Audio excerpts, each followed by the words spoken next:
Cool fic. Nice. Which one's I next? will be happy to listen to it then, and I Hell will yeah. be tagging back in after it. Red. This is this fic is called Empty Graves by Unpretty. It's part two of the Sorrowful and Immaculate Heart series, and there's some stupid amount of fics in this series. It's basically where this one Tumblr user dumps all of their DC universe reinterpretation fics all in the same setting, but like along one very long timeline. Like if you look at the series, there's 42 works in it, and the whole series is 214,000 words, and it's been going since 2015. They updated like 2 or 3 weeks ago. Every so often, they just like dump a bunch of fics in here, and they're very good. And this one is a one shot. Uh, about the summary of is just 2 sentences. Time travelers who plan to kill Superman never account for Martha Kent in their plans. She may not be the world's finest, but she's a mother with a shotgun, and all told, that might be scarier. This is teening up as well. There are graphic depictions of violence. Jonathan and Martha Kent are married, and that's the main relationship. Also, Clark is and his mom have a relationship, and that's the fic. We've got Martha, Jonathan, Clark, Superman, Batman, Wonder Woman, and then just Space Hitler as a character. What? Time travel, shotguns, probable minor hearing loss, drug use, mom's name Martha who will straight kill a dude. So you can look forward to that being more than one character. I do want to narrate this one, but there's a Martha, there's a Jonathan, there's a Superman, Batman, Wonder Woman, and then like some other assorted random evil dudes. Most of these characters probably only talk for a bit. Yeah, most of them don't overlap. It's only I think Martha, Jonathan, and Clark will all speak at the same time, and so will Batman and Wonder Woman at the end. But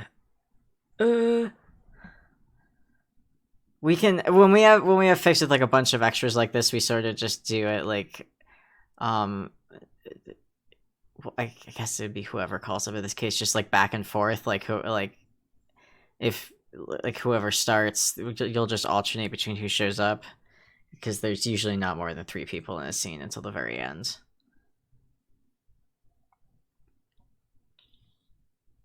I can take Martha.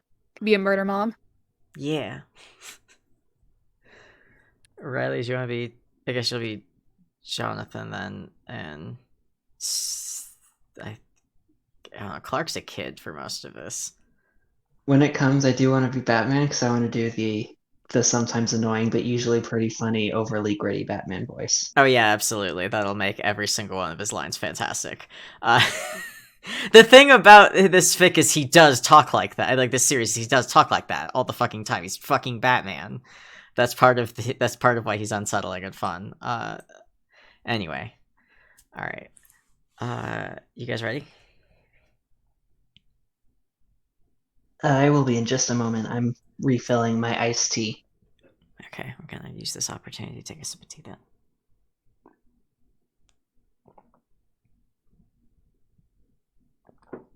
Got my cat in my lap. Your little baby. I have a little baby man. He's always so mean to the dog when she's in this room. But I realize it's really only in this room because this is like his room and he doesn't like having the dog in here.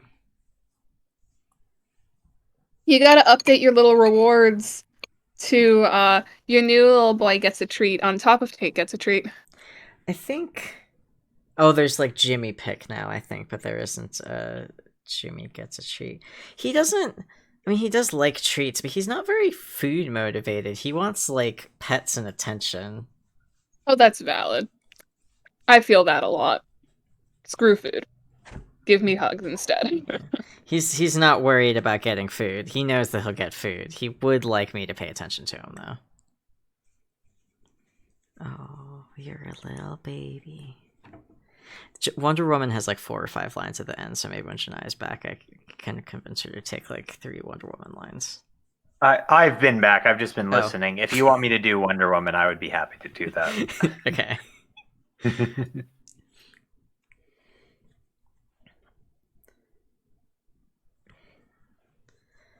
Also, I've never Rai like pets Gracie where he'll like rub back and forth on her back the way you'd pet a dog, and I realized that cats actually don't like some cats don't mind that if they get used to it. So like I pet Jimmy like that all the time. I rub him like back and forth like you would a puppy, and because he's got such long fur, his fur just kind of takes it. Like he doesn't really have a wrong way to rub most of his fur, so he gets good pets. Huh? Hello. Hello? Hello. I've returned. You've returned. Okay. Alright. Alright. I'm gonna start. The first time a man from the future showed up at Martha Kent's house, Clark Kent was 2 years old. According to his birth certificate, anyway. She just kind of accepted that the details were a little fudged, relativity and all. Maybe the stranger would have succeeded in whatever it was he wanted to do, except that he really did just show up. Appeared like a ghost made flesh, right in the backyard. Clark, thank goodness, was out in the fields with Jonathan. He couldn't bear to be alone, that boy, and they could never bear to leave him. Which left Martha free to shoot the ghostly intruder in the face. Martha had not always considered herself a shoot first, ask questions later sort of a person. But that was before she found a baby in a spaceship where her corn was supposed to be. They switch off, Jonathan and her, who got Clark and who got the shotgun. Martha... Who's snapping? Sorry. Oh. Okay. It's a habit. Okay. Martha got the shotgun more often than not. Guns made her husband uncomfortable. She was hardly a fan, but she'd always been a terrible pacifist. Too determined to defend herself. The sight of all that blood and brain and bone was still nauseating. She compartmentalized, told herself it was no different from slaughtering a cow, didn't think about riot gear or tear gas or the friends she'd lost or all the things she'd moved away from when her heart couldn't take it any longer. This was different. This was her son. She prodded the corpse with her foot. It remained a corpse. A real nasty-looking corpse, all big and burly and holding a gun much too large. She didn't like making assumptions based on appearances, but she didn't imagine he'd been coming for anything nice. She bent down to search his pockets, found a metal wallet, and flipped it open. Born 2018. Well, hell, wasn't that just a kick in the pants? She probably ought to have been a bit more unsettled than she was. But she'd been waiting 2 years for someone to show up on her doorstep, men in black or UFOs or something. Hell, she'd half expected her sweet little boy to hatch into something worse. Just because she brought home space babies didn't mean she was a damn fool. Jonathan had rejoined her in long strides, was holding Clark in such a way that he couldn't see the corpse on the ground. Well, shit, he said. Yep. Martha agreed. Don't look, government. Nope. We burying him? I'll bury him. Martha said, standing up. You get Clark inside and read him a book or something. I don't want him seeing any of this, getting him messed up in the head. You sure? Looks heavy. That's why we have a wheelbarrow. I'll stick him out behind the barn. Might as well keep our secrets in one place. Martha had a long time to think as she dug a time traveler's grave. There were a lot of reasons someone might travel back in time trying to kill her kid. The first was her instinct as a mother, which was, he was a fucking asshole. Who killed a kid? The fucking assholes, that was who. Now, it was also possible that her sweet little boy grew up to be some kind of space Hitler. She didn't think she'd raise that kind of a kid, but she didn't suppose there was any parent who set out to raise a Hitler. Still, didn't sit right with her. She didn't much like the idea of killing baby Hitler either. I suppose I should keep this. She sighed as she hefted the traveler's gun in her arms. Ought to bury it with the rest of the evidence. She turned it around in her hands, careful not to touch anything that looked like a mechanism. Might be real handy if more of you show up, though. She knew her husband wouldn't approve, but she set the gun aside and kept burying. Later, she'd hide it in the back of the woodshed. For emergencies was all. She patted the earth flat with her shovel, stuck it into the ground so she could lean on it. She pulled the dead man's ID from her pocket and considered the details. Jeremiah Jones III. No wonder he was going around trying to kill kids. A name like that. What kind of family inflicted that name on 3 kids in a row? ID was from Metropolis. Maybe she could work with that. She waited until midnight when Clark was asleep. Jonathan was on the porch smoking, same as most nights, and she kept the kitchen window open so they could talk. She was sitting on the kitchen table, receiver on her shoulder and a beer hanging from her fingers. A Metropolis phone book was open in her lap. Jonathan had a thing about big city phone books. Just in case, he said. In case of what, she never knew. But sure as hell was handy now. Jones Jeremiah. No numbers or juniors after the name. Couldn't be that many, could there? Jonathan listened quietly, staring up at the stars. Jeremiah Jones? She asked when the other end picked up. How old are you? Jesus, kid, go back home. Your mom's probably worried sick. Jonathan put a hand over his mouth to stifle a snort of laughter. No, I called because I got a bone to pick with you. What the fuck kind of name is Jeremiah Jones? You're damn right I'm serious. This is a shitty fucking name, is what it is. If I hear you went and had a kid and stuck him with a name like that, I'm gonna have to find you and your ass personally. She slammed the phone back down on the receiver. Jonathan's laughter had triggered a coughing fit, great big clouds of thick white smoke billowing into the night air.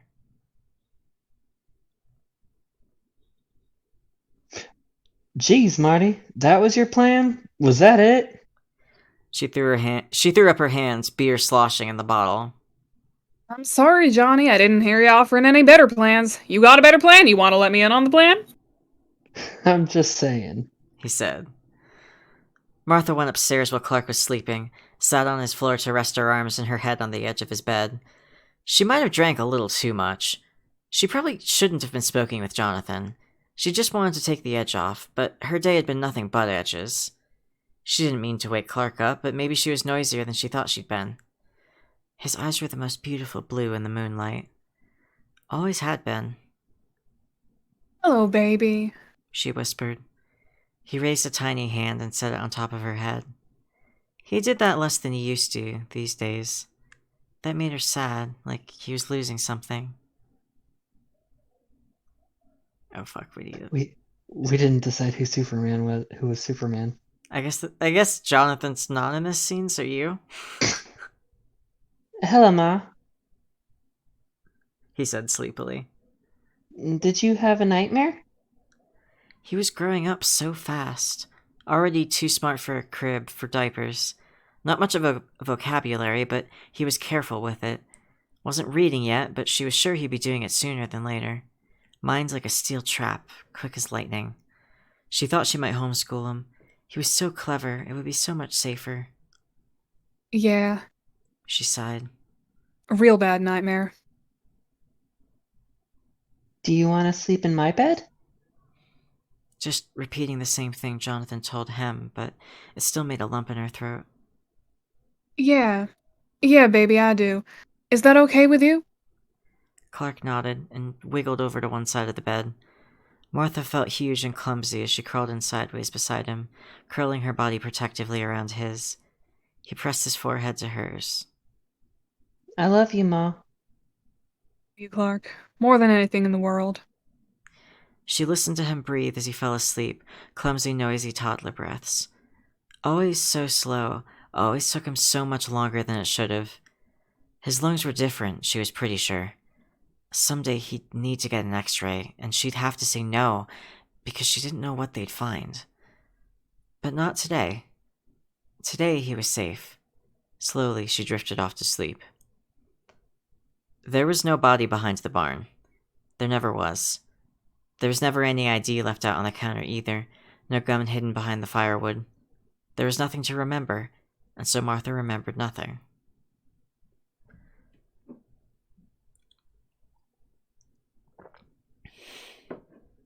The first time a man from the future showed up at Martha Kent's house, Clark Kent was 4 years old. The man looked like he'd been through hell already, bloodied and bruised and battered. If Martha hadn't opened the door before he made it onto the porch, he probably would have kicked it down. "Out of the way, lady," he said, and his voice was the most absurd bit of gravel she'd ever heard in her life. No one in the world needed a gun that big. Her gaze went over his left shoulder, her eyes widened. Oh my lord. He turned to look. Martha shot him point blank, muzzle of the shotgun right under his chin. Blood and brain and bone and that hideous splatter, but that body armor made it easier. He looks like a soldier. It was almost cathartic. She compartmentalized. She'd think about it later. Jonathan came running down the stairs, came up behind her, but stopped short of touching her. She was using the clean parts of her shirt to wipe her face. Well, shit. He said. Yep. Martha agreed. Don't look, government. Nope. We burying him? I'll bury him. Martha said. Get back upstairs and make sure nothing's trying to get to Clark. Tell him Ma's shooting at cans again. With a shotgun? Ma's got weird hobbies.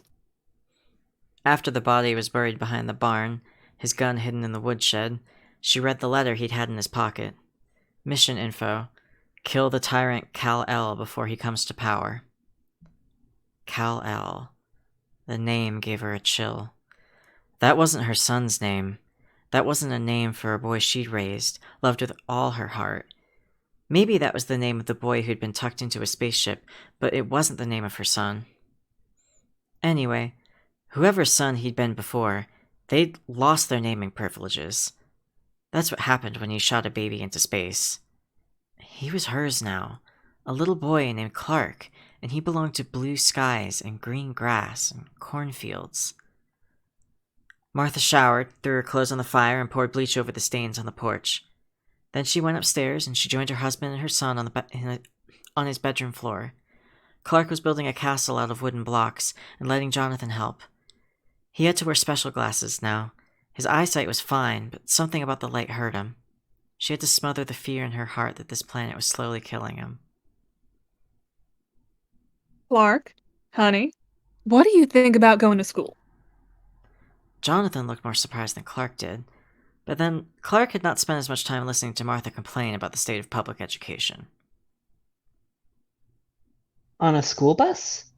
Yep, on a school bus. Clark looked at the green block in his hands. Would you come with me? He asked, looking first at Martha and then at Jonathan. We'd take you on the first day, so we know you're safe. She said. But after that, you'd go alone. Clark continued to contemplate his block, looking so serious in his little glasses. Is it scary? At first, but you'd meet lots of other kids you could play with. You'd make a lot of friends. What if no one likes me? Her heart broke a little. Clark, her little baby Clark. They'll like you. She promised, knowing no such thing. But if you decide you don't like it, we won't make you keep going. He needed friends. Real friends. Friends he saw every day. Not just two old hippies and a bunch of goats. That night, Clark came into their bedroom. Tiny hands nudged at her shoulder, and she wiped at her eyes in the dark. What's the matter, baby? You have a nightmare? I thought you did. He said, and she shut her eyes against the pang in her heart. Do you want me to sleep in your bed? Yeah, I do. Come here. She picked him up and pulled him into the bed, set him between herself and Jonathan. He settled in like he belonged there, and he didn't complain when she rested a hand on his chest to feel it rise and fall. On his first day of kindergarten, a little red-headed girl asked Clark if he wanted to play princesses. He forgot his parents wherever they were even there. They forgot all the things that had never happened. Nothing behind the barn, nothing in the woodshed. Martha forgot the name Kal-El. Okay, I think this is like 6,000 words. I think that's enough of it for now, but there's several more of these and they get increasingly complicated, and I thought this one was really good. This is really good. This is I'm really a good. fan. I give no really shits digging about this. Superman, but this is really good. No, this is like the only DC fic I keep up with. Partially because like every single one of these are really good. Like there's Pretty fucking dope. which one updated recently? I think it updated recently and finished. It was Gone Fishing.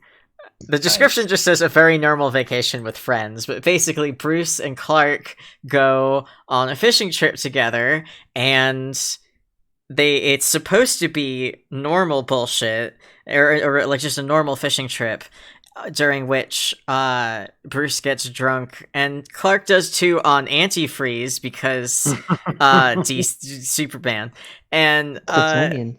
then they run into some bullshit in the woods. Then there's like a serial killer maybe, but they're still drunk and they're still supposed to be on vacation. And yeah, it was finished recently, but it was really good. And God, what else is there? Nice. There's just so many good fics in here. There's 42 fics in this series, but Oh wow.